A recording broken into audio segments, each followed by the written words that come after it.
You Lord, the Lord, you Lord, for Sunday.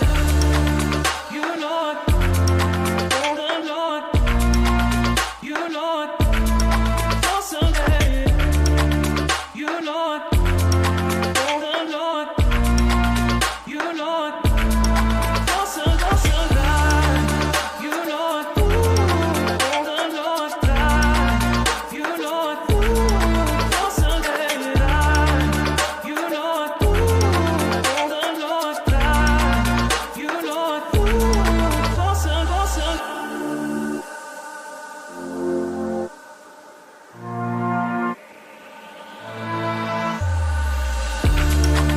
You Lord, the Lord, you Lord, for Sunday. You Lord, the Lord, you Lord, for Sunday. You Lord, the Lord, you Lord, for Sunday. You Lord, the Lord, you Lord, for Sunday. And you good? You can hear me. Welcome to Frontline Manor on the Rise. I am your host, Kevin Stewart, Mr. Durite. If you did not know, bringing your questions straight to the source. And tonight we got a good source in the house. Tonight we have Coach Peter Hopkins, the new head coach of the Manor High School Mustangs. Correct? Yes, sir. Oh, Absolutely. snap! Well, we got him in the house. Big Manor. Big Manor. Big Manor. Yeah. All right, yeah, big time. It's two schools in here. It's a Big Manor. Well, Yeah, Big Manor. the biggest Manor. Yeah, absolutely. Yeah. the what I want to say, I it's on the tip of my tongue. The champion making Big Manor. I received it. All right. I received All it. right. I received All it. right. Yes, absolutely. How you doing tonight, man? It's I'm been a good. How pleasure you to doing? meet you. It's a pleasure to meet You you know as what? well. This guy's all right, man. I was on Facebook. It said, man, I got a new head coach. I said, oh yeah. I looked at, I saw his name. So let me just reach out. I mean, literally 2 seconds after I seen that, I reached out to him. I said, hey, you want to come on the show, talk about being a head coach? He said, man, I'd love to. I was like, dang, I already got somebody lined up for this Monday. So we're going to get you next Monday. Yeah. He came in, he blessed the house, and this is going to be a good show. We're going to find out who he is, what he is, and why he is. Just Absolutely. Like we always do. And I don't want y'all to think I'm showing out because I got big time here. I'm not showing out. Come on now. This is regular on me. So let's jump into it. Yes, sir. So I got all my stuff organized. I got to do better. Okay. So, Coach Hopkins, first, welcome to Frontline Manor. Mm-hmm. Thank you for having me. Oh man, I'm grateful to be here. Anything that has to deal with Manor, count me in. All right. You know, like I said, our pillar is gonna be love Manor. Mm-hmm. You know, love people, make a difference. Okay. You know, as Christ loved us, you know what I mean? As Christ, you know, had conversations like we're having now to bring him closer as we going into the resurrection, you know, as we in Lent season. So anything about Manor, you count me in. You know, I love this place. I'm happy to be here. And, you know, it's a calling and I needed Manor, you know what I mean? And hopefully Manor can get the good of me and the best of me, which they will every day, and call me anytime I'm here. And I just want to say thank you. And it's a pleasure to be on your show and to talk Manor, you know, all things Manor. All right. Man, I love that energy, boy. Yeah. Let's go. So you were just named the new head coach and the athletic coordinator of Manor High School, big high school. Mm-hmm. You're coming from Humble High School, where you were the associate head coach, offensive coordinator, and recruiting coordinator. At Humble, you helped. I want the humble. It's the H is silent. Humble. My bad. You're gonna get my people mad at me now. It's humble. And, you know, if you're from Humble, they're gonna be like, who is this guy? You know what I mean? You can tell I ain't from there. Yeah, it's humble. You know what I mean? The H is silent. Like, you don't call this Manor. It's just Manor. Manor, exactly. Yeah. Exactly. Yeah, absolutely. At Humble, you helped lead that program to its best overall start and record since 2019. With over 30 all-district honorees, you picked up multiple Coaches of the Week awards and a Coach of the Year honor while you were there. That's not the best thing that happened. Well, we're going to get into it. That's what you see on paper. Well, like I said, Yeah. we're gonna get into All right. All right. that's the surface. Yeah. Now we're finna crack that jawbreaker open. We're gonna see Yeah. what colors inside. Yeah. With all of that momentum at Humble, Mm-hmm. what was it? What was it about Manor that made you say, "This is where I need to be next"? Everything I do, I start off with prayer, Right. right, and supplication, and just making sure I'm on my bending knees, make sure that I'm not making a knee jerk reaction, right? Okay. And when it came to me, and I was, sought out, or I sought Manor out, the first thing I said is, I love Houston, Texas, Mm-hmm. and I looked at, us as regular people, we look at what the pay is. Right. And the pay is different from Houston to Austin, but the expense is different in Austin and Houston. Yes. If that makes sense. Yes. You're almost breaking even. Absolutely. Yeah, So when I look more into it, I asked myself, could this be it? You know what I mean? Like, and the more I kept researching, the more I kept reading about it, the more I kept hearing everything that's wrong here drew me closer. Okay. Not everything that's right about it. Right. Everything that's wrong about it drew me closer instead of drew me farther away. And when I got to meet the people here and the administration and the interview committee and people that was part of my process, Mm-hmm. there's people with good heart here, with good intentions, and love kids unapologetically. Okay. So as I'm going through this process and I'm talking to the people that that was part of my process, the more I said, not only would I be lucky, but I would be blessed and honored to be a part of Manor Red, Big Manor. Okay. And I had a lot of conversations with our building principal Candace Smith, with my athletic director Carlisa Dixon, and with the entire hire committee, and it felt genuine, it felt right, and it felt sincere. And those things that drew me closer, even through the courting stage of both of us. As they interviewing me, I'm interviewing them too as well. Right. You know what I mean? Because it has to be a fit. The thing is, for it to work out, you have to have alignment. You have to have leadership to build the culture that we're looking for. Because the culture in the building, the academics, the community is a byproduct of us winning on Friday nights. And when those things line up, when you have great administrators, when you have great kids, when you have great parents and a supportive community, you have opportunity to win. And that's what we have here. We have people that's ready to win now. We have an academic team that's ready to turn things around the right way. And we have a coaching staff that's you see the slogan all the time, ready to get on the side and let's ride. And I'm excited about it, but we have to do things. I tell our staff all the time, and I tell our kids all the time, we don't say little things, we say vital things. Okay. We have to do the vital things right. Just like earlier today, when we broke it out, you have some kids that break it out with their right hand, some kids that break it out with their left hand. When you see Manor, every kid from here on out, as we gonna teach them, are gonna break it out with their left hand. Okay. And you may ask me why, because that's a vital sign that's close to our heart. So everything we want to do is we want to have a heart in it. Okay. Because we want to love Manor first, right? Right. You know what I mean? We want to love people and make a difference. So those little, nuggets that we want to change, you know what I mean? And we want to get on the right track. So you asking me why Manor? Administration, the people, the community, and the kids. I'm falling in love every day that I'm around them. You know what? I was super interested about your answer. You didn't lead with football. You didn't lead with sports. You led with community. You led with administration. You led with the things I believe are important, which is the school and developing these kids. And I admire that. And I commend that. Absolutely. You could easily just come in here, I'm in here to win games. I'm in here to win championships and stuff like that. That's cool and all, Absolutely. You got your job. Absolutely, yeah. But one thing, and it's funny because he knows Coop, like yeah, I know me Coop. And Coop talk all the time, right? And we talk about coaching all the time. And I didn't realize I'm not a coach. I didn't realize the struggles of being a coach. Yeah, and the fact that you are developing these kids ahead of winning says a lot. Yeah. You know what I'm saying? Because it's easy to get you a winner. I'm not saying that it's easy to make a winner, but you can go get some winners. You got kids that's already doing stuff. You're not trying to develop them because they already developed. What you're trying to do is mold the future.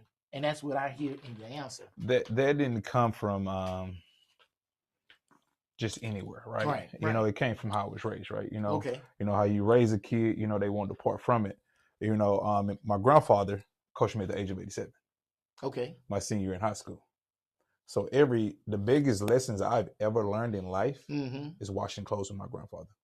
He's on his 64th year still washing clothes. Okay. Still sweeping the field house.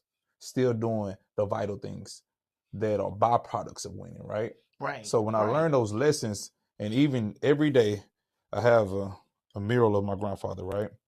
Of his obituary. And I have a wish box that I got in San Antonio with my name on it. And I also have a lamp. And I have it open because I just want him to pour into me every day. Okay. Just some of the stuff. He probably has forgotten more football than I ever learned in my lifetime. Because he wanted to give back to his community. It was more than just a game. You know, it was like, how can we raise these young men and young women to be great ambassadors of Manor, to be something in life and come back and pull other people from our community, you know what I'm saying, lift as we climb and continue to, you know, grow this atmosphere or this society that, you know, we call life sometimes, right? Okay. So I'm happy to be here. I'm like, I wish it was Friday, fall Friday, this Friday, you know, honestly. You ready to go? You know, I'm ready to go. Yes, sir. Absolutely. Absolutely.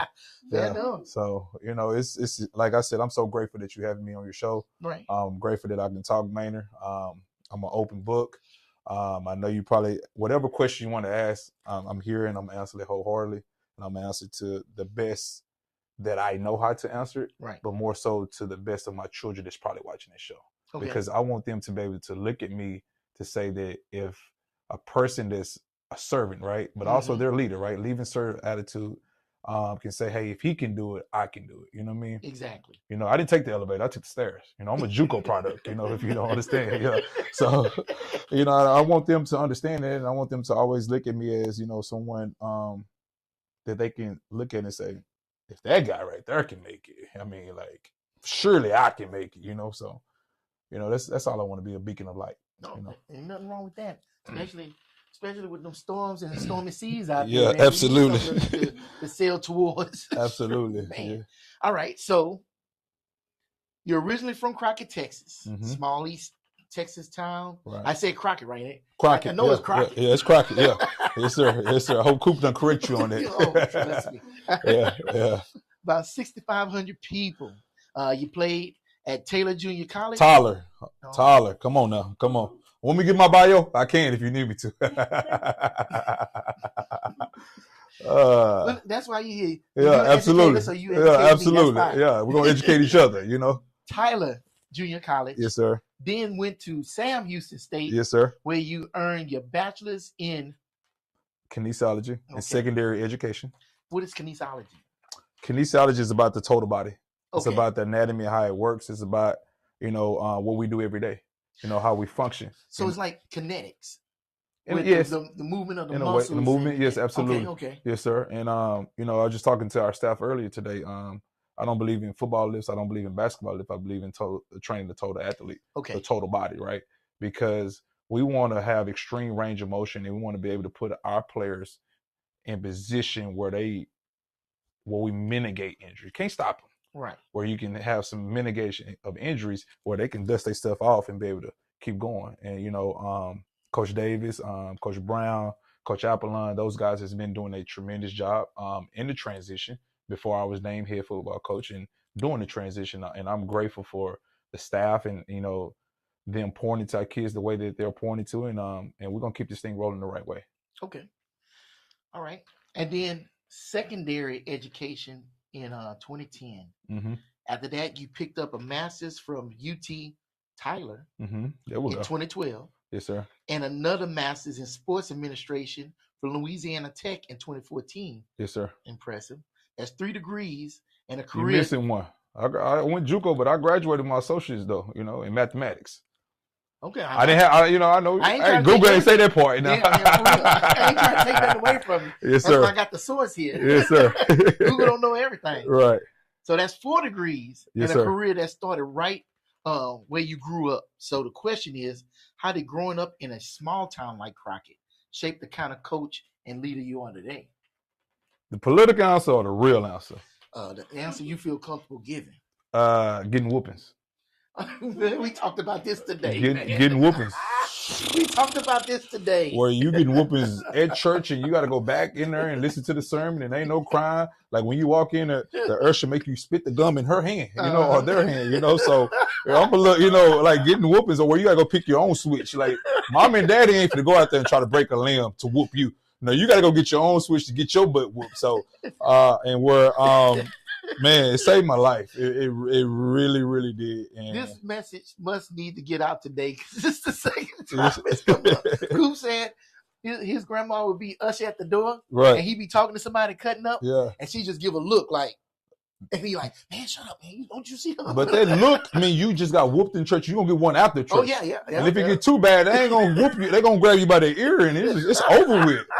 An ear in a pinch? Oh my gosh! Yeah, that's all it took. Yes, that's all it took. Yes, sir. Yes, sir. 100%. So growing up in a small town, I love it. Yes, I love being from Crockett, Texas, and I have a lot of pride by growing up the way I grew up. Okay, that's why it's important. I don't know if you heard the message that I put out last week that you are from Manor. You're not from around Austin. You're not a suburb. You're not a pass through 290. You're not a tech. Mm-hmm. You're from Manor. So love where you're from and understand the culture you're from and understand what WHAM actually means and the people that came before you and what it means to hold up, that banner and to carry it on. And that's what we learned in Crockett. Those vital things, right? Of being from a small community where anyone can check you at any time, any adult. And it better be yes, sir, no, sir, yes, ma'am, no, ma'am, regardless if the adult is right or wrong. But you let adults deal with adults. Okay. You ever heard the terminology like grown folks talking? Yeah. Grown folks talking. You know what I mean? So growing up in a small town where you can be chastised anytime, but also loved anytime. Mm-hmm. Friday nights in Crockett, ain't no other place like it, where the barbecue pits are smoking, where the band is playing, where the community is coming out. So what I learned that has prepared me for this position here is that in small towns, people know who their pastor is, who their doctor is, and who their head football coach is. They know those three people though, right? So that's an honor, to be here at Manor. That's like, it's such an honor because although it has grown tremendously, right, it still has this small town feel that I love and I'm excited about, that I'm ready to integrate myself into it, and where it's big Manor, it's Manor red, it's like I just have such a pride and competitive nature around me, and I may get in trouble for saying what I'm about to say right now. Don't get yourself in trouble now. There's a reason why we the logo. We're not the outline. So it's important for us to get this right together. It's not about me getting it right. It's not about them getting it right. We have to get this thing right together. Because as good as Manor Blue do, we have to do just as good. As good as we do, we hope that we have enough grace and glory and favor on us that we can spill over to have the overflow and blessing that everybody in Manor is doing well. Because that's the objective. Like we don't want to just say, hey, we want Manor Red to be good and Manor Tech not to be good. We want everyone to do well. That's how much I love this town and how much I love this place and how much I want to integrate with this place. Even if you're not at Manor Red, I want you to be successful at Manor Blue. Because if you truly have a heart for kids and you truly about kids and you truly about your community, it's hard to be a hater. Right. It's hard to just like, they only care about, Manor Blue. No. They care about all of us. And that's what I love about our superintendent. That's what I love about our athletic director. Like they want everyone in Manor to be successful, and we have to do it right, and get it right. And me and Coach Lewis, we're getting better and we're getting closer because I just got to town, and I want to have an amazing relationship with him. I want to be able to give him a hug after the game like he's my brother, and I want to be able to bounce ideas off of him because, truth be told, he's been successful. Okay. So there are some things I can learn from him and what I can steal. I'm gonna steal it, if it's good, for me to help, pave the way or build the bridge for me to get closer into this community because he's doing an amazing job and I'm excited for him. I have an amazing program, but I'm competitive on week 2 when we play each other. Our bets are off, like we're rolling, you know what I mean? But and we've been talking about the week 2 game and how we want it to be, Manor 1. We just one Manor. Want to have a parade. Want to have tailgates. We want to have food trucks. We want to have different festivities the entire week. Okay. But when it comes Friday nights, he want to beat me just as well I want to beat him. Right. But when it hit, 4-0 in the fourth quarter, we don't come shake it up, hug each other, and maybe go to dinner or something after the game. But that's the type of relationship I desire to have with Coach Lewis. I am impressed by his program and the things he's been able to do, and I'm gonna steal some things if he let me steal it, if he tell me secrets, Hey, maybe you should have let that out, man. You probably got more of them secrets out there. Yes, sir. Keep it on top wraps. For sure. Yes, sir. For sure. Yes, sir. Yes, sir. Okay. Good stuff. Okay. So one of the things that keeps coming up about you is culture. At every stop, Humble, Marque, Mm-hmm. Klein Oak, Mm-hmm. Aldine Davis, Mm-hmm.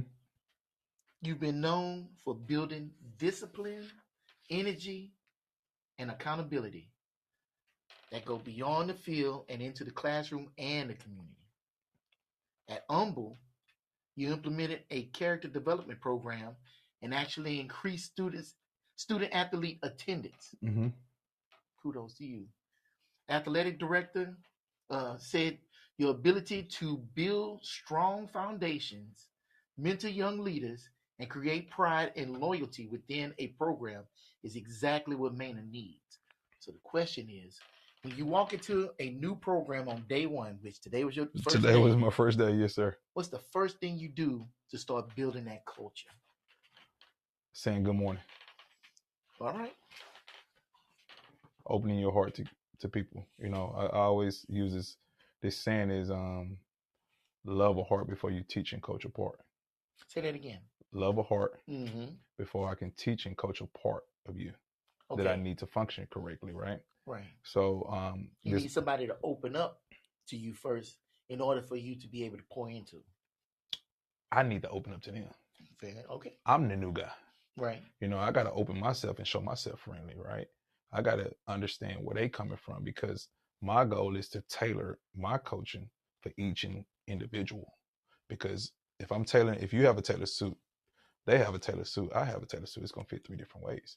Mm-hmm. So I have to be able to fit my coaching 3 different ways or several different ways.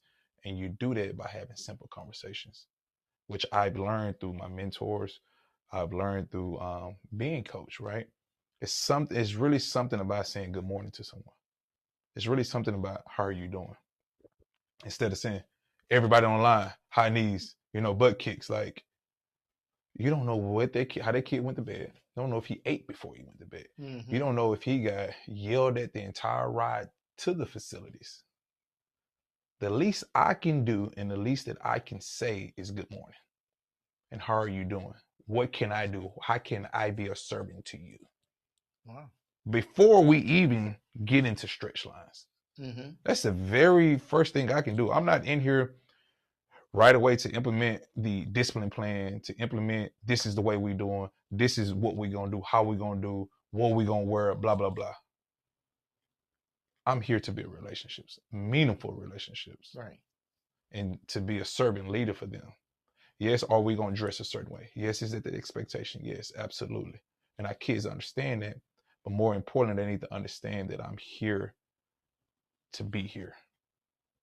Most people, they're not where their feet are. They thinking ahead, they thinking in August. They thinking in September, or they thinking of what's next after this. Mm-hmm. I'm here where my feet are. And I'm here where my kids are. If my kids are in the building, I'm going to be in the building. If my kids in the park, I'm going to be in the park. If my kids is at O'Reilly or Home Depot or Chick-fil-A, I'm going to be there. I'm going to be where my kids are. because my kids, I need to understand how they think. I need to understand how they operate. Mm-hmm. I need to understand what they love, what ticks them, and what makes them go before I can even talk about a play. That's the last thing that I'm thinking about, implementing a playbook or getting them to bench, 225. How about I 225 their heart? How about I pierce their heart? You know what I mean? Like, I want to inflict and enlighten them and be able to be, the salt of the earth for them, Okay. where they can just come. My office is always open. Like, people like, you don't have, it's going to be open because I want you to walk in. I want you to be comfortable talking to Coach Hop. So you bring up a good point. Something I asked Coop before. You're gonna hear me bring up Coop a lot. Yes, sir. Because I'm on this coach journey. Yes, sir. To be a high school football head coach in Texas, mm-hmm. like you said, you're part of the Trinity. Mm-hmm. There's a lot of pressure on you, and there's a lot of pressure for head coaches to perform. How do you combat that expectation and that pressure with the way you are approaching head coaching? Now, don't get me wrong. I think that's commendable, and I think you need to reach out to somebody and get a buy-in from them mm-hmm. in order for you to be able to lead, train, and pour into somebody. But man, there's a lot of people like, I don't care about all that. I just want wins and Right, stuff. right. How do you combat that? The first, or not combat, but how do you deal with those pressures, but also coach in the way that you want to coach? That's a better way to. That's actually a good question. You reach out to your mentors. Okay. I have mentors like Jason Glenn, who's the athletic director at Austin ISD. Who played in the NFL, coached on the college level, coached in the NFL, but that didn't matter when we showed up to athletics every day or when we showed up to campus. I think about Coach Kendrick Crumley, that's the new head coach at Fort Bend Travis. That's actually my best friend that does an amazing job with kids, Mm-hmm. right? And then I think about my head coach that I just left, Coach Robert Murphy, who has a heart like no other, who never ever give up on a kid, Okay. but also pour itself into their community so deeply, right? With a competitive spirit too, though, right? Mm-hmm. So you take those three type of people that you learn from, along with Danny Palmer, Sonny Cumby, Skip Holtz, the people that I've worked with, some of the GOATs, right? And Willie Gooden, and you put those things together, and all of them told me, be yourself. You can't be me. Be yourself. Be true to your core. Be who you are. You're going to make some mistakes, learn from the mistakes, and keep riding. So you asked me with the pressure of how I deal with that. It's pressure every day being black. It's pressure. Put that one chalk line on the board right there. Yeah. There it is. That's the first one. You're talking about pressure. It's pressure when you're coming home. The only light and heat you get is from a candle. Mm. It's pressure when you 38 years old and you just now find out who your father is. Yeah. It's pressure being from a small community where we don't make it out. So you asking me about pressure. Mm-hmm. I have a guy that sustains me every day. Okay. A guy, like Dion say, you didn't build us so you can't kill us. You know what I mean? So like, I'm equipped for this. I'm made for this moment, and Manor is going to be made for this moment. We invite pressure. It's an old saying that we don't rise to the occasion. We sink to our training. When things get rough, when it get hard, we ready and we lock and loaded because we're going to wear you out. Life wore me out.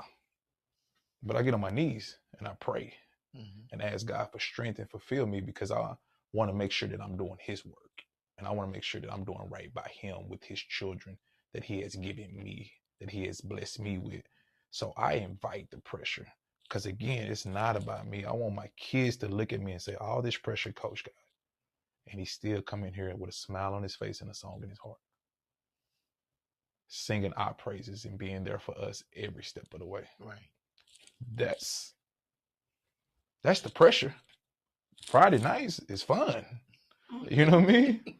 The pressure is making sure my babies ate last night. Right. The pressure is making sure my baby's got a ride to school to get great curriculum and education. That's the pressure. I can care less of, like, I don't care how many if you was my player, I don't care how many touchdowns you score for me. I care about you being a good man first. Yes. I care about you being a godly man. I care about you being a good mother. I mean, a good brother, a good father, a good son, and above all other things, that's a covenant of God as a good husband. That's what I care about. Scoring touchdowns, that come and go. I'm gonna coach another bunch of kids that's gonna score touchdowns, but that's what I care about. That's the pressure that I have every day. If I'm equipping these to be men outside of these walls of the field house, or outside of the walls at Manor High School, or outside of 290. That's the pressure I put on myself, not the pressure winning football games. Fair enough. And that's the real wins. Yeah, absolutely. Good citizens, good people, good husbands, good wives, good stewards of the earth. That's the real wins. I love what you're saying. Oh my goodness! I love what you're saying. Oh my goodness! Look, you threw me off. Let me go back to my training. Okay. So you've been an offensive coordinator at multiple levels, right? You've coached running backs at Louisiana Tech, and you ran that offense for 3 years and had significant success.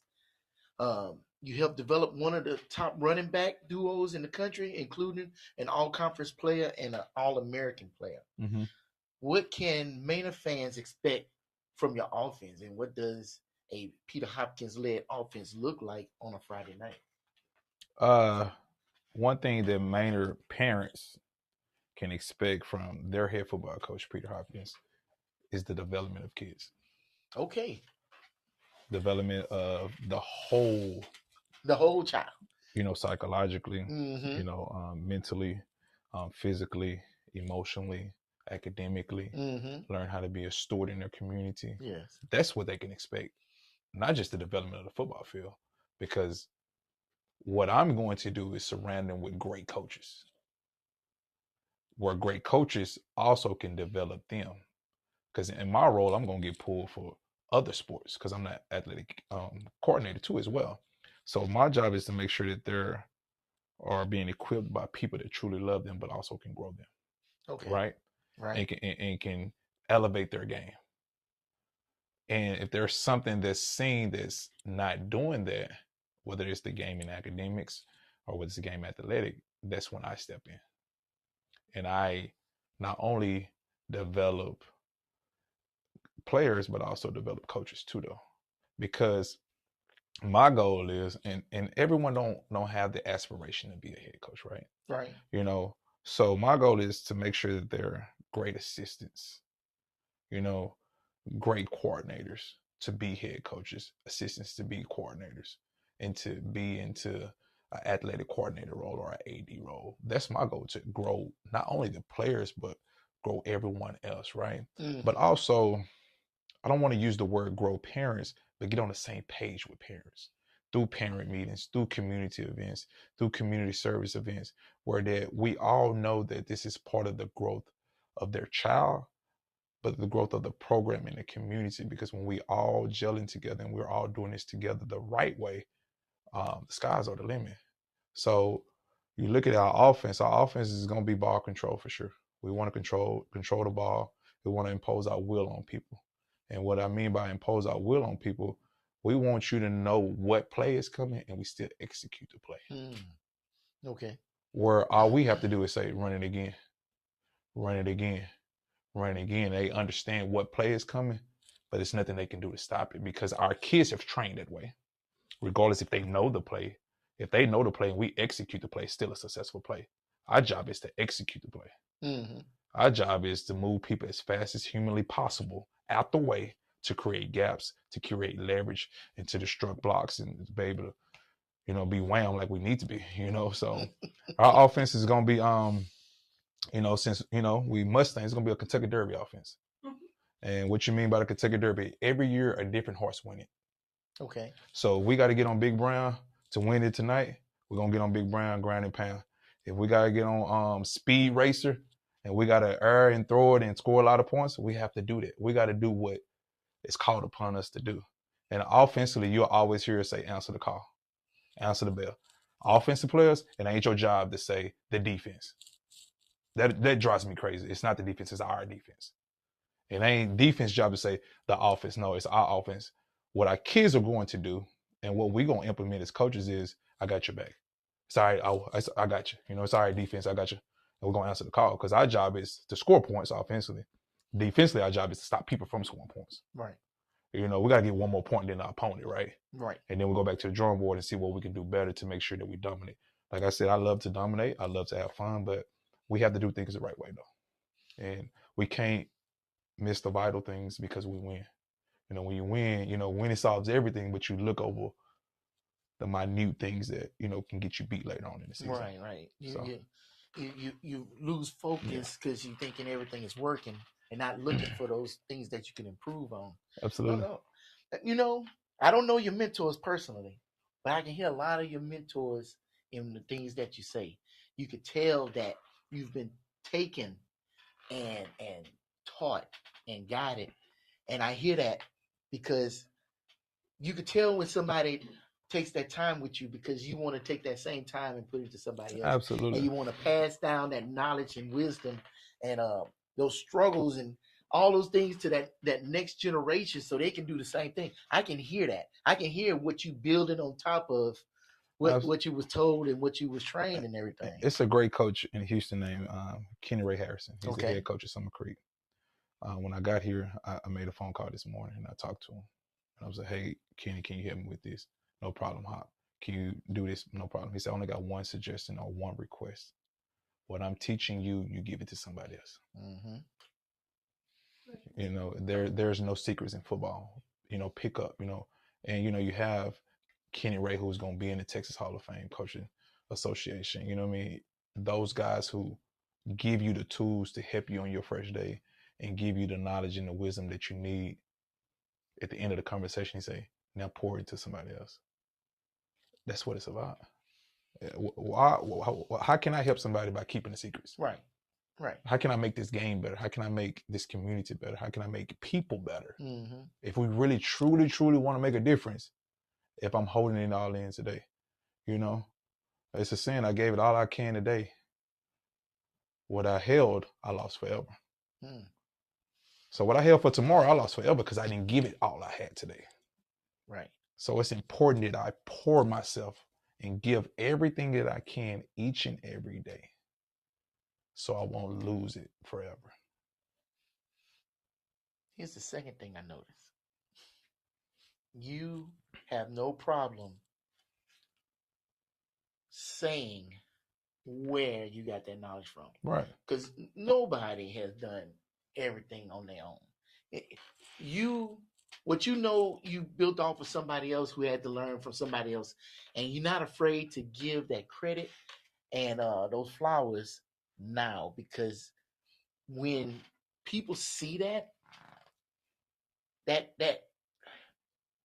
makes people gravitate towards you so they can hear what it is that you're trying to pass on. So I think that's great. I don't know it all. I'm still learning. I don't know it all. I'm learning. Yeah. And that's fair enough. Yeah, absolutely. The fact that you can say that, that says a lot. Absolutely. That is a sign of knowledge and wisdom when you can say you don't know. I don't at all.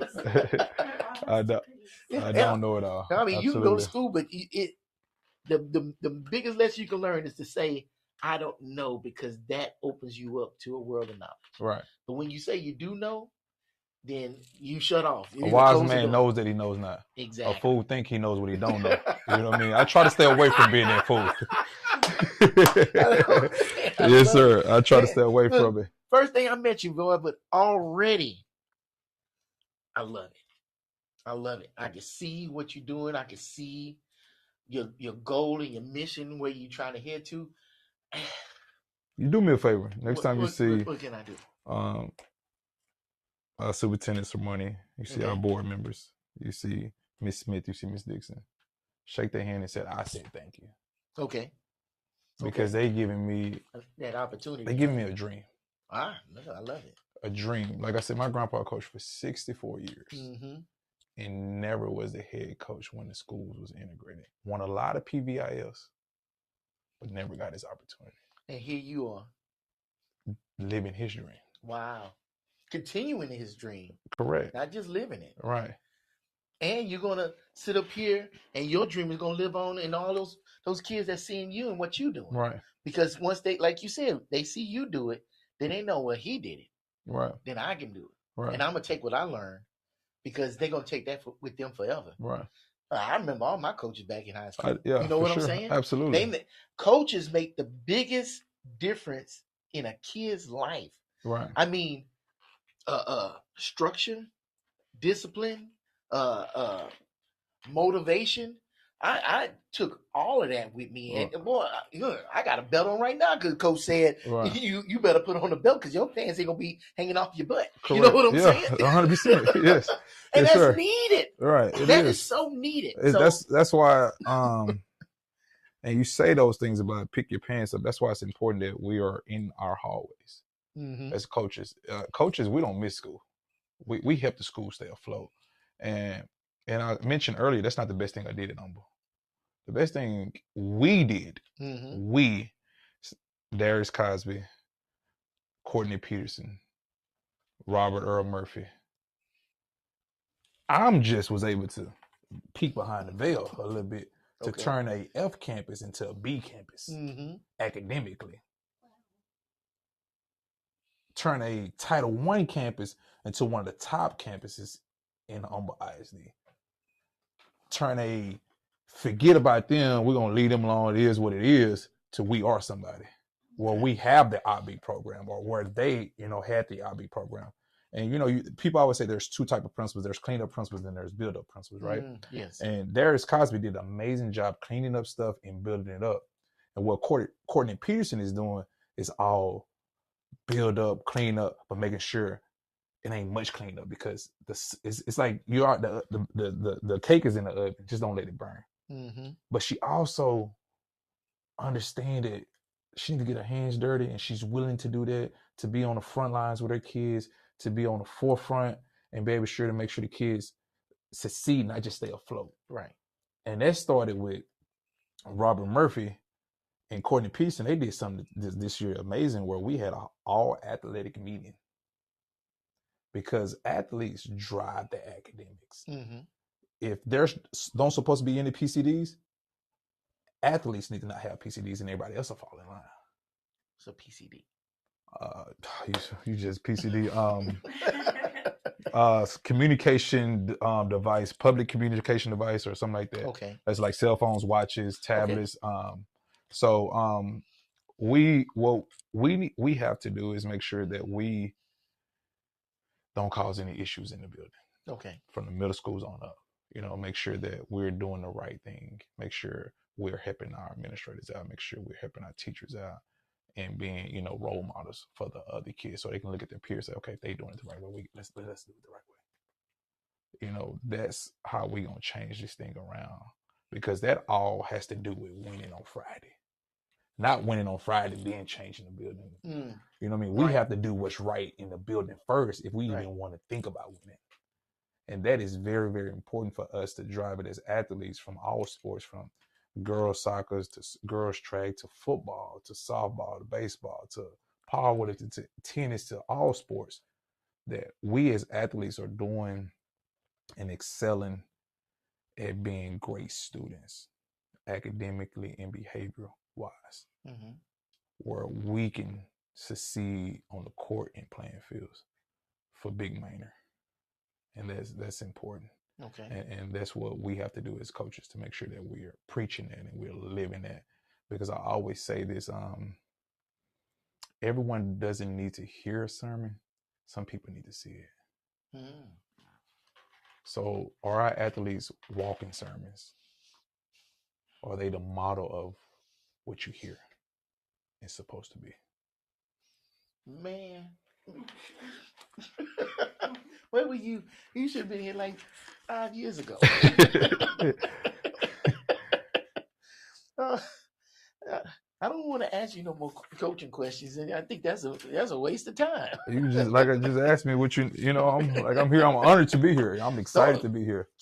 I like good conversations. No, I can't ask no more of my questions. Just put Let's them just up. get back. Because that's not going to do you any justice. Mm-hmm. Because I don't think. I'm trying to get my words together. It's like, yes, you're the head coach, but you're not coming in here as a head coach. You're coming in here as an educator, as somebody that wants to make a difference in this school so we can make a difference in the community and the country and the world. You know what I'm saying? Absolutely. So asking you about, what plays you going to run, I think Right. that is a disservice. Yeah, absolutely. So, Absolutely. All right. Earlier, you talked about when you was doing your research on Manor, Mm-hmm. and you saw a lot of negative things, and that's the thing that drew you in to want to come to Manor. What was one of those things that drew you in, and how do you see yourself sitting up here and trying to either turn it around, correct it, or just manage it? The first thing that drew me in is familiarity. Okay. With my AD, we worked together at the last district. Okay. So, excuse me knowing her heart and what she's about drew me in, right? And then meeting Candace, Miss Smith, just stamped it, and their love for kids and their love for this community and how they not wavering doing turmoil or doing people saying bad things, right, tells me a lot about their character. Okay. Right. And then meeting Sormoney, it was just the flicking of the flame to the candle, and just how much he loved this place and how much what this place is about to be. My goal is to carry out their 3 dreams, their aspiration, their ambitions. That's what I'm here for. Mm-hmm. It's not about Peter Hopkins. It's about the superintendent vision. It's trickled down to Miss Smith. It's trickled down to Coach Dixon. That is set by whom? Our community, our board members, of what they want their children or their children's children to be a part of. Mm-hmm. And that's important for me to make sure that I carry out those 3 goals, aspiration, vision, make it my own, because it needs to be indicative to my life. Because if I don't believe in it, right, real recognize real and fake gonna fade away. Our kids gonna sniff that out fast. I have to really dive into what and how they feel and why they feel have so much admiration about this place, right? Right. So that is very, very important for me to carry out everything that they have planned for this place without any recognition. It's like offensive linemen. Never see their name in the newspaper, but if it weren't for them, how do we score touchdowns? Wow, that's a statement right there. Just that's a true statement. Make me an offensive lineman. That's what I want to be. I want to be an offensive lineman for this district and for this community. Because if you don't make 5 tackles in a single game, your name ain't getting in that paper. Absolutely. So that's who I am, man. And you part of the team. You're doing your part. Unsung hero. Right. And you don't even have to put hero on it. I'm doing my job. Do your job every day, every rep, every time the ball is placed. I'm gonna and do it at the best ability that you can, because best is the standard. And defend the standard. I don't want to say you doing your job. Job is something you do for a check. It don't sound like you doing a job. I think you said it earlier. You said calling. You said calling. Yeah. Calling and job is 2 different things. Yeah, but you also in the Bible, though, now the priest got paid now. I don't do this for fun. No. I do this for fun too now. But see, people that love something and get paid for it, they usually call it a career. Yeah, I mean, absolutely. This is not. I'm having fun every day. This ain't no job. Yeah, no, absolutely. You don't want to wake up to go to a job. Yeah, you'll wake up. You'll wake up early to go to a career. You'll wake up early to go to a calling. So I don't want you to sell it short talking about no job. I appreciate it. Yes, sir. Like I'm having fun every year, every day. Yes. And like I said earlier, and like you reiterated, it is my calling. Yeah. And it's my calling to put a smile on somebody's face every day. And to say hello and how are you doing every day. And that's who I am. That's who Peter Hopkins is. Okay. All right. So, like I said, I'm gonna leave that alone. But something came to me, Okay, ask it. and we talked about it before, and you brought up the parents, because I said fans, Yeah. and you corrected that and you said parents, and Yeah. I'm checking you out. All right. Them same parents Uh-huh. can be tough.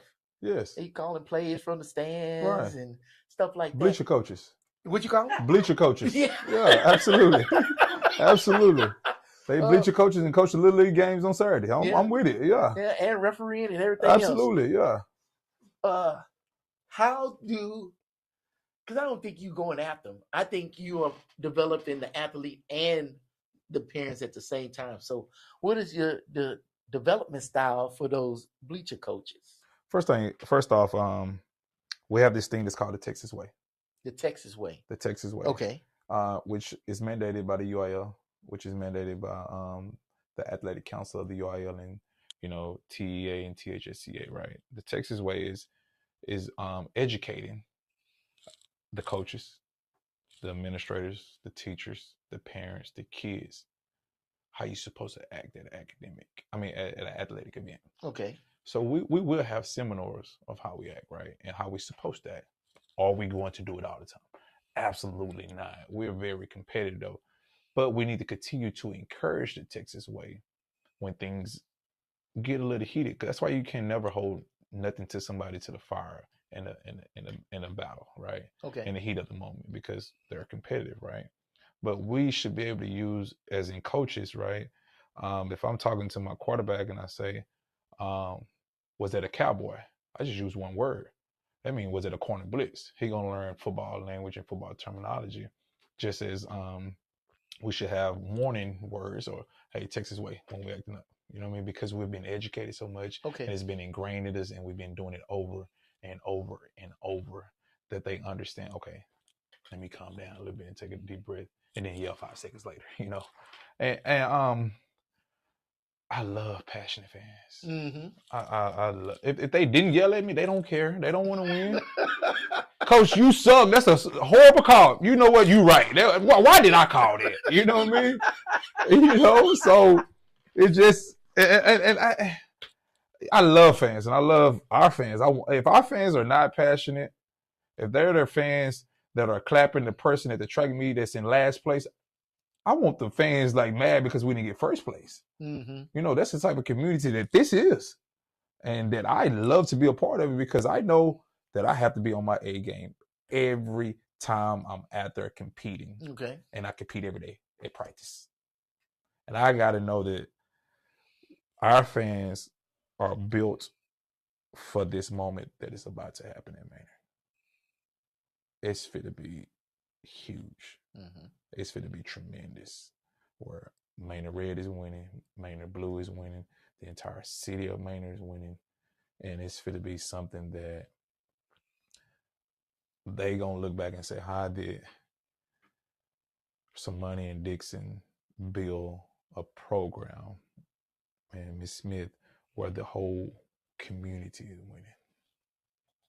And I'm happy to see these passionate fans. I've met some of them already, Already, huh? I'm alumni such and such. I'm alumni this, and I invite them to the facilities anytime. Come up and say, hey, come up and draw up plays. Come up and talk, right? Yeah, absolutely. I ain't saying I'm not using the play though, but you can come draw it up. You know what I mean? You come and say, this is what we ran, back in the days. And I sit there, because the thing is, when you've been around it as long as I've been around it, mm-hmm. the quickest way and the best way to make a difference and to have meaningful relationship is actually listen to people and understand why they doing what they doing and saying what they saying. Right. Some of the people who are yelling just want to be heard. Take the time and say, hey, how are you doing? Have a conversation with them, right? One of my favorite poems in the world is called Wise Old Owl. Okay. Say, wise old owl sat on an oak. The more he said, the less he spoke. The less he spoke, the more he heard. Why can't we be like that wise old bird? Sometimes just be quiet and listen. For real. You know what I mean? No, for real. It just, And I'm here to listen to our fans. I'm here to have conversation with our fans. Mm-hmm. I'm here to get an agreement with our fans. Because one thing about me is that I'm a servant leader and a relationship builder. Okay.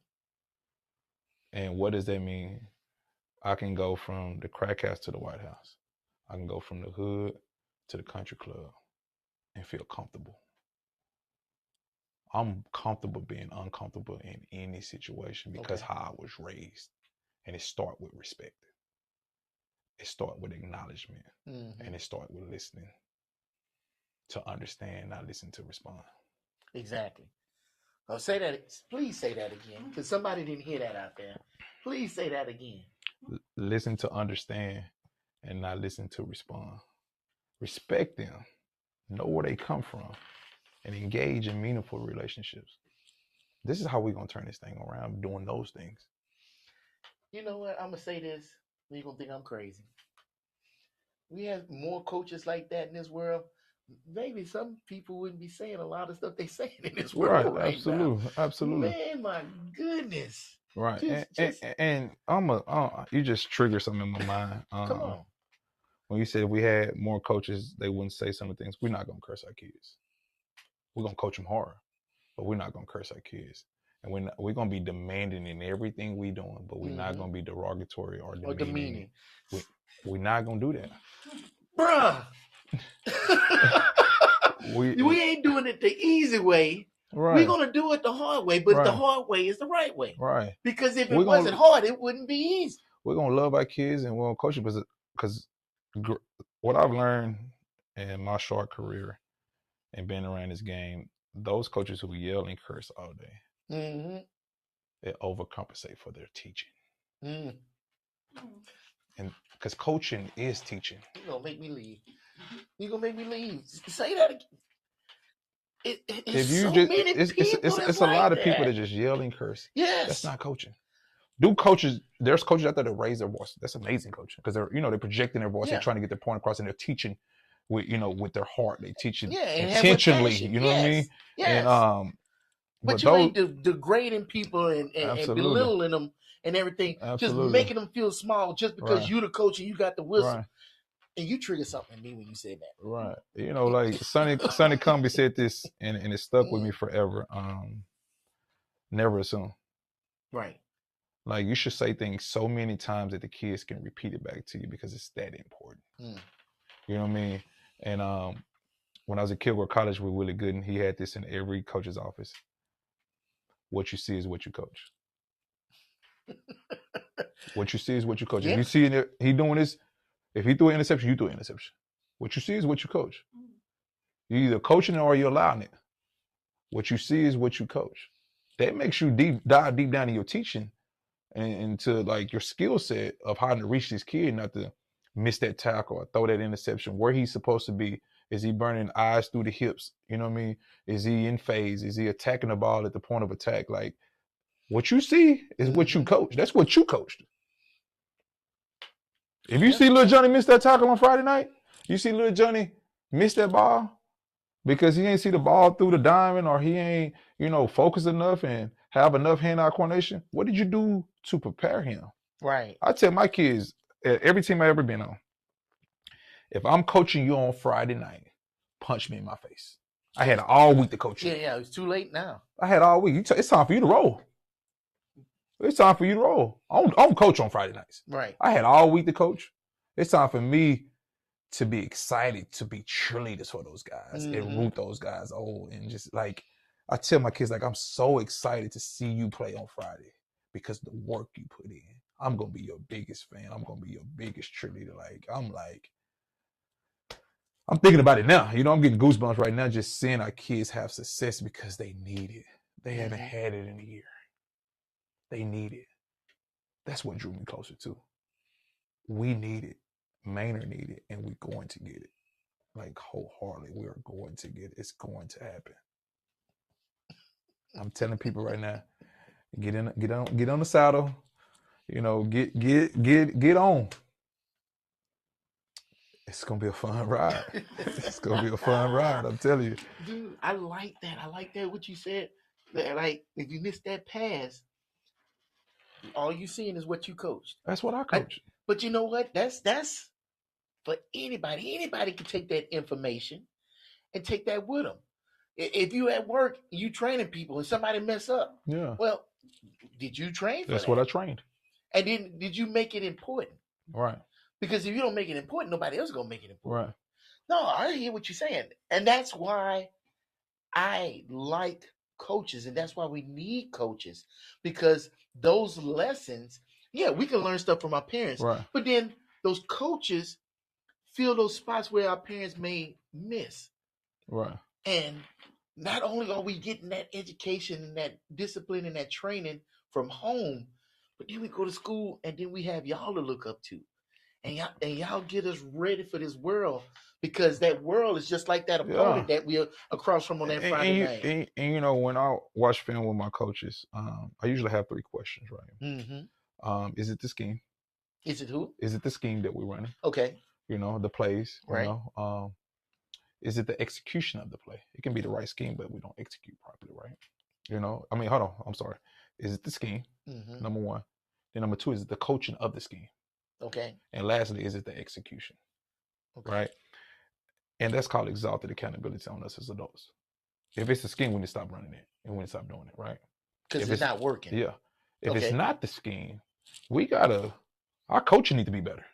Okay. We gotta coach our kids up better, right? Because it's the knowledge or the training is not Right. there, but the scheme is good. Okay. Right. And then if the scheme is good, the coaching is good. Mm-hmm.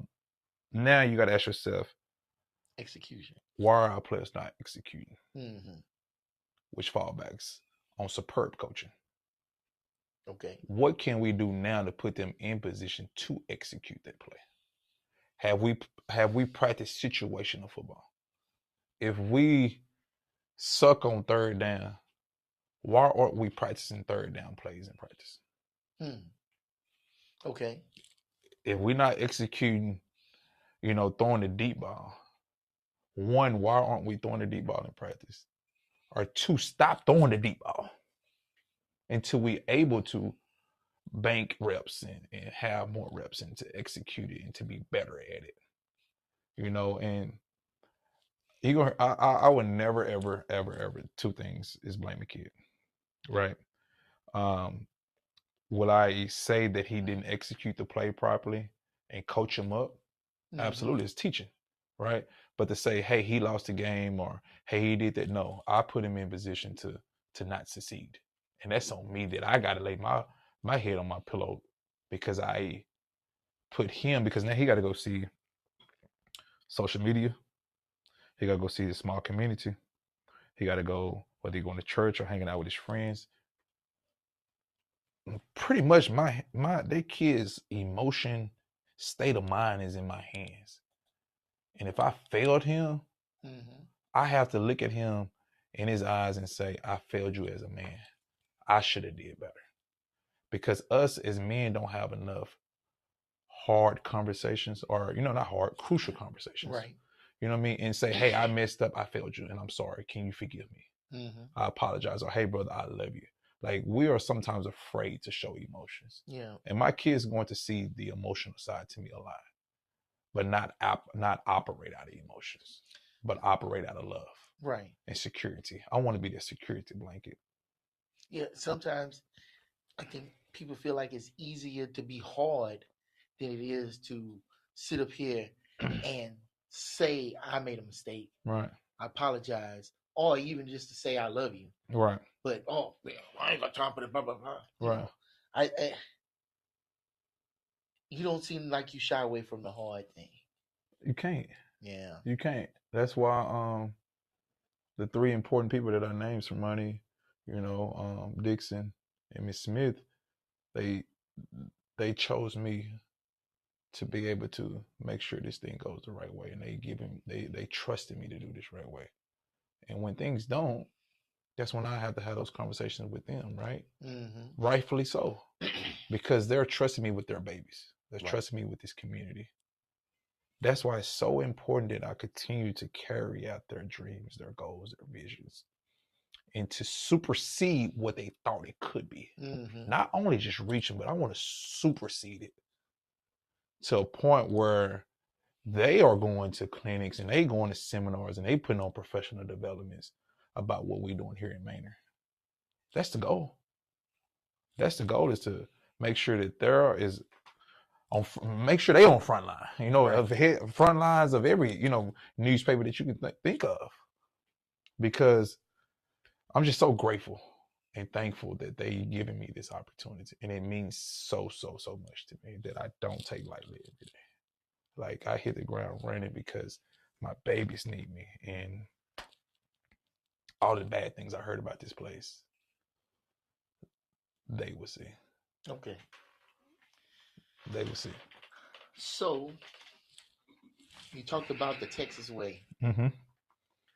Now, I know beyond a shadow of a doubt, somebody's gonna say, "Man, get out of here with all that soft ass pansy stuff, and you need to get on these boys, and you need to stand on their necks and everything. You gotta toughen them up and all that gung ho stuff." Right. I don't think you're the type of person that's, you know, you're gonna be rah-rahing with them. I think that's beneath you. But if you was to sit down and have a conversation with one of these people to try to get them to understand why this is your method, what would you tell them? I don't think I would sit down with them right away.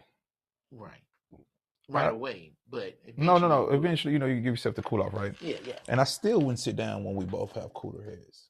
Okay. I would invite them to just spend a day with me. Okay. Let's go pick up JoJo. Let's go feed JoJo. Let's walk the hallways and make sure they're in class. Let's make sure they got their laundry clip on. Help me throw these clothes in the washer. Help me, you know, paint the field. You know, help me have meetings with the principals and the academic advisors and, you know, booster club members and, you know, referee committee. Where you look up, you've been here since 6 this morning, it's 2:00 and we ain't ate lunch yet. Mm-hmm. No, we got to keep going now. Like, we got to be on Frontline at 7 when we just ended track practice, right? And weightlifting and all that. Come spend a day with me. And then after that day, let's talk. That's what I'm talking about. Let's talk. Because you know what I heard? Now give me all your opinions. Now give them to me. I'm ready. Give me everything. Give them to me. Before you even say the word, Give me come to with me. me first. Yeah, come with me. Yes. Come with me. Walk with me. Because people talk from a place of not knowing. Yeah. Or not understanding. Yeah. So basically you're saying you want to help them get this understanding first, and then see if they still have these questions or comments or concerns. Because a lot of that stuff will probably be answered once they see. It's not more so see if they still have these questions concerned. It's more so where can I help it? Mm-hmm. Because because they'll definitely see that at that point. Yeah, absolutely. Because all them questions, comments, and concerns are nothing. Right. It's absolutely. smoke. Absolutely. Compared to what is really necessary and real. For sure. Because I like the fact that you're like, oh, let's go feed them. Yeah. Because I don't think anybody thinks about that. Yeah. Let's go nurture this. Some of my kids probably only eat at school. Yeah. Some of my kids' clothes probably only get washed by us. Wow. You know what? Dr. Harvey is sitting in that same seat. He said something that floored me. He said when he was visiting families for the school district where during the pandemic, he said people didn't even have floors. They had dirt floors up the street. I'm like, how is that even possible? I don't know this. And there's so many people that don't know the real situation. Right. Where y'all are on the front lines and y'all see real situations. So it's easy to sit up here and say a lot. Right. But it takes a lot more to do a lot. So I like your approach. And speaking of doing a lot, and I met with my staff about this, is we think we know our kids, but we really don't. We're doing home visits with our kids. If the parents allow us at the home, right? If not, we'll do Zoom, we'll do Google Meets, we'll do FaceTime. It is so vital and so crucial that the parents know who is pouring into their kids every single day. Right. Well, they know that when they're at Manor High School, they are in great hands. They know when they're away from Manor High School that they can make a phone call to be the co-parent with them. Mm-hmm. Whether it's two-parent household, single-parent household, we're still going to be the triplet parent, co-parent, whatever, to make sure that we're doing what's the best interest for their kid. Because a lot of people want to just punish kids and say kids need to pull their pants up, kids need to do this, kids need to do this. Want to punish. Mm-hmm. We won't punish people at Manor. Punishment is personal. Discipline is what we do for people. That's what we're going to do. We're going to discipline people because we want to do for them to be better, Right. to excel and to, do right all the time or most of the time. Not all the time, but most of the time. And to subconsciously think, did I do the right thing today? Or did I make the right call, right? Yeah. You teaching that person to ask that question. Mm-hmm. You can't make nobody do right. Yes, sir. But if you could teach them to ask themselves that question, right, then that helps them do right. Yeah, for sure. No, man. But guess what that goes into, though? What's that? That goes into the character education. Yes. Yes. Like, we would not, how can I say this the political way? We would not sacrifice character education for grass time. For grass time? To be on the turf, to practice. Okay. Because the better character that person can have, the better that I can trust that person in hard situations, in tough situations, in crucial situations, and in exciting situations when they score touchdowns that I know that they get the ball back to the referee. Mm-hmm. Not throwing it in the stands like they've never been there before. But that starts with our character education program. That starts with teaching them how to tie a tie, teaching them how to change tires, teaching them how to check oil, teaching them how to do community service where you go sing at the nursing homes and read books to elementary kids.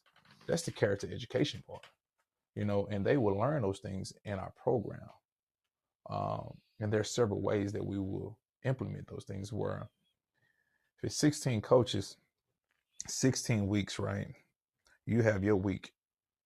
So for 5 days, you have to study this lesson as a Sunday school lesson for 4 days. And on the 5th day, you got to preach it. Mm-hmm. And now our kids get to see coaches in leadership position, see coaches in vulnerable positions, and coaches opening their heart and pouring into them in different roles in public speaking. And that helps our coaches learn how to public speak and be able to say, I should have said this different, but you got 5 tries at it. So day 1 and day 2 is just going to continue to be a build up so that when they're in that room and they're ready to interview for positions that I have, that they're ready. And I was so blessed that the coaches I've worked for made you present in front of the whole staff, in front of your team. And the more time you get up there, the more you learn. More comfortable you get. Yeah, absolutely. And better your message comes out. Yes, sir. Oh, man. Man, I am so refreshed. I think everything that you're saying is what we need. Not in Manor. Or let me say not just in Manor. But in schools. I think we have lost focus on developing children. It's either you teaching at kids, you're fussing at kids, or you're passing kids along. But there's no one trying to really pour into those kids. And something you say you want to show these parents that somebody is pouring into their kids. But not just that, man. It's like you pouring into them. And you seeing who they are and you understand who those parents are.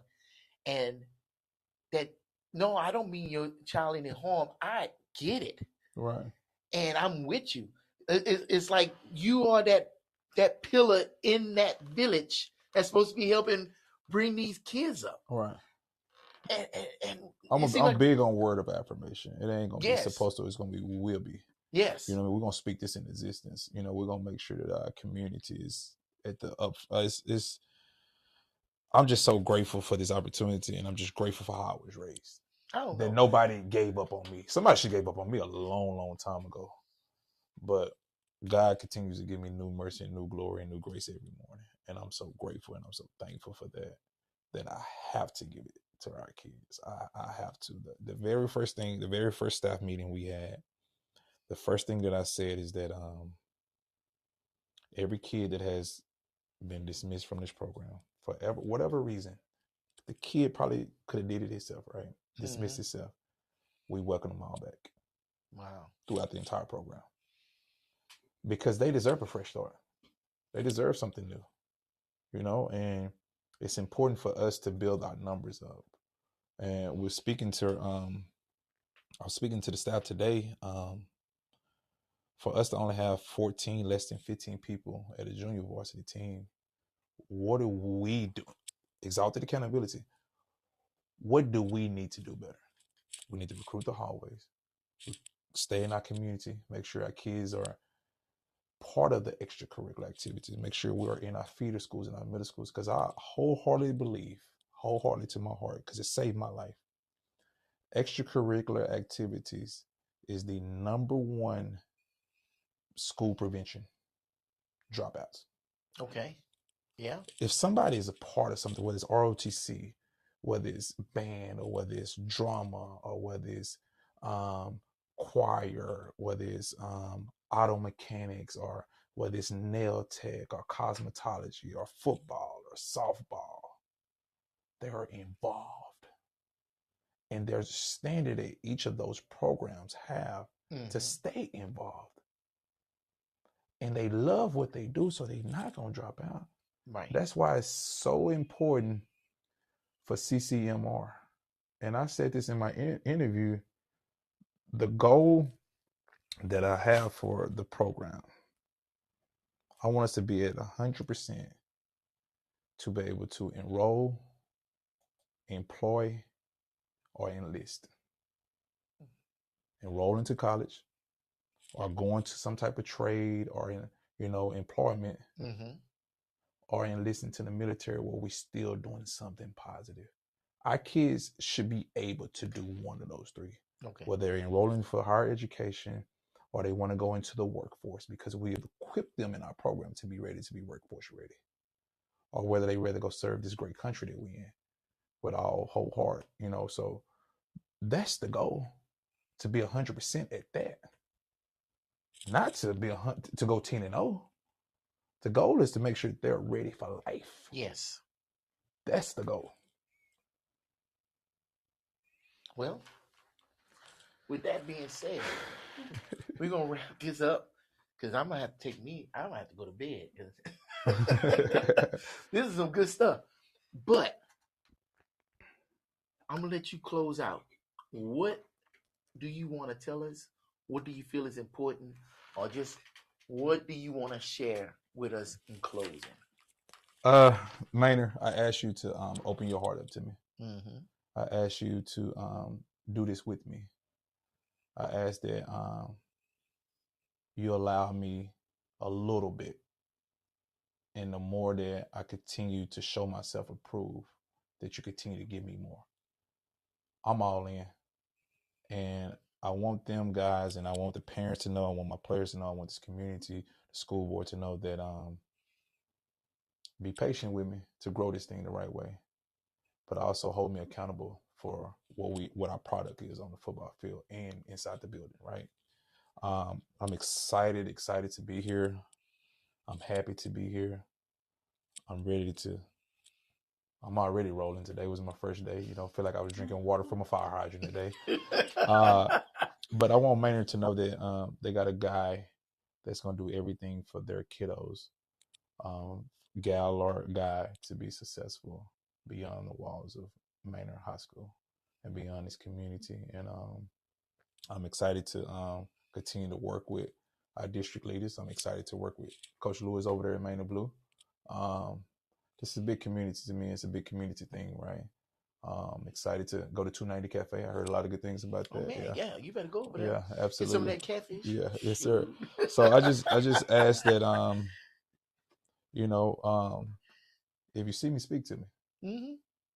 Say We hello. friends now. Right. You know what I mean? That goes for anybody in the community that don't even know me. If they just somehow accidentally scroll on this network, say, "What's up, Coach Hop? Hey, how you doing?" I'm gonna shake your hand and have a conversation. And I'm gonna listen, and we're gonna have a dialogue, and it's gonna be friendly because I'm gonna walk around. I always say this: don't ever let nobody steal your joy. Right. Keep your joy. You got control of that. Yes. That's why I always have a smile on your face and a song in your heart. Always, always, always. And I want to say this again. Love Manor. Love people, make a difference, because that's what Christ did for us and what he do for us every day. And that's what I'm here to do. All right. Well, he here now. Man, if you see him out there, man, go shake his hand. Tell him hi. Welcome him to the city. We welcome you. Thank you for being here. Thank you for sitting here and pouring into these kids because they need it. Mm-hmm. And you're welcome. Thank you. I appreciate it. It was a pleasure to be here. Thank you so much. Man. Yes, sir. Yes, sir. Thank you, Manor. I appreciate it. And I thank y'all for joining us, listening to us, and sharing with us. Like I said, if you see him, say hi. He'll say hi to you. Absolutely. And if you see me, and you want to get on here and talk with me, let's have a conversation. Right. But before we end it, come on. Don't let this be our last time getting together. No. I want to come back. There's always things in the works. Okay. I want to come back. I want to come back for sure. Yes, I want to talk about Manor as much as we possibly can. These are not my cameras. Gotcha. Shoot, you got something to say? Let's say it. Let's get it out there. Yes, sir, for sure. All right. Yes, sir. And with that being said, this is Frontline Manor. I'm your host, Kevin Stewart, Mr. Durite, if you did not know. And until next time, peace. Let's ride.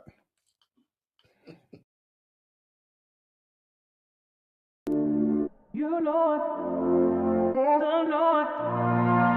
you Lord.